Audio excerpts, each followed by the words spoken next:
Coucou, c'est Tiffany du blog du bonheur et des livres, j'espère que tu vas bien, je suis très heureuse de te retrouver dans cette nouvelle vidéo.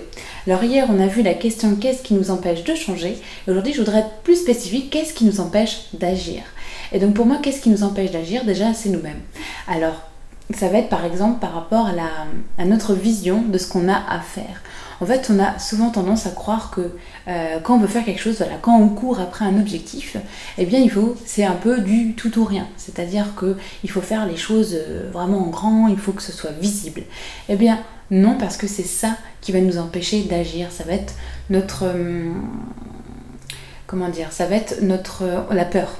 Voilà, en fait, si on a quelque chose de trop grand à faire, un trop gros effort, eh bien ça va éveiller en nous la peur et c'est ce qu'il faut surtout pas peur. Quand on a peur, boum, le cerveau se bloque et on peut plus rien faire. Donc en fait, pour agir, eh bien il faut juste faire un petit pas. Voilà, juste un petit effort et il faut du coup le faire tous les jours. Voilà, parce que le but c'est de pas éveiller la peur, parce que quand il y a la peur qui est là, eh bien on va pas faire grand chose. On fera voilà peut-être un pas une fois par mois, une fois par trimestre, et c'est pas ça qui va vraiment nous faire avancer. Ce qui va nous faire avancer, c'est de faire des petits pas. C'est tout ce que je t'invite à faire, c'est faire des petits pas. Ensuite, qu'est-ce qui nous empêche d'agir? Ça va être nous-mêmes avec notre voix intérieure, ça va être notre juge intérieur.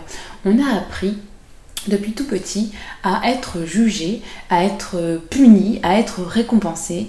Et en fait, ce qui fait que maintenant, quand on est adulte, eh bien, on va faire la même chose, mais par rapport à nous-mêmes. On va être notre propre juge, notre propre critique. On va se punir soi-même et se récompenser, quoique c'est un peu plus difficile quand même de se récompenser. C'est pas de notre tendance d'être sympa avec nous-mêmes, malheureusement. Et donc, il faut arrêter avec ça. Quand on veut agir, il ne faut surtout pas écouter notre petite voix. Alors, j'aime bien ça, c'est la règle des 5 secondes. Je sais plus, c'est une américaine ou une canadienne qui a inventé cette règle. C'est-à-dire que quand on a une idée, quand on doit agir, on fait un décompte. 5, 4, 3, 2, 1. Et on agit tout de suite. Et en fait, le fait de compter ces 5 secondes, ça va empêcher notre cerveau de commencer à formuler des critiques.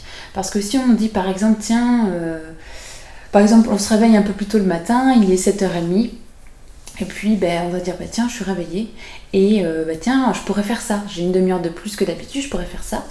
Et puis plutôt que de se lever tout de suite, eh bien notre cerveau va dire oui, mais peut-être que non, on pourrait peut-être dormir plus, parce que tu sais, peut-être que tu seras fatigué en fin de journée, et c'est terminé, on va plus se lever. Donc, quand on a une idée, on se met en action tout de suite, on compte, voilà, 5, 4, 3, 2, 1. Et ensuite, ça va être, qu'est-ce qui va nous empêcher d'agir? La troisième chose, ça va être notre rapport à l'échec. Alors, ça va on va avoir peur, ça va nous bloquer. Donc quand on a envie de faire quelque chose, il faut se dire que oui, ça peut rater. Mais c'est totalement, c'est dans la vie. Hein. Les choses ne réussissent pas toujours. Et d'ailleurs, si tu aimes bien les histoires inspirantes des personnes qui réussissent, souvent elles ont même plus échoué que réussi. Donc c'est pas grave, l'échec ne tue pas, au contraire il apprend plein de choses. Et justement je te disais dans une vidéo il y a quelques jours qu'il ne faut pas avoir peur d'avoir des problèmes parce que c'est ça qui va nous faire avancer. Et bien l'échec c'est pareil, ça va être un problème, quelque chose qui n'était pas prévu, mais finalement on va trouver des solutions auxquelles on n'avait pas pensé et surtout on va recevoir des leçons. Ce chemin-là finalement c'est peut-être pas fait pour moi parce qu'il y a ça, peut-être que ça c'est plus pour moi et donc on va se décaler, on va faire un pas de côté, on va faire autrement et peut-être qu'on sera encore plus aligné, encore plus satisfait par rapport à ce qu'on s'était fixé à la base.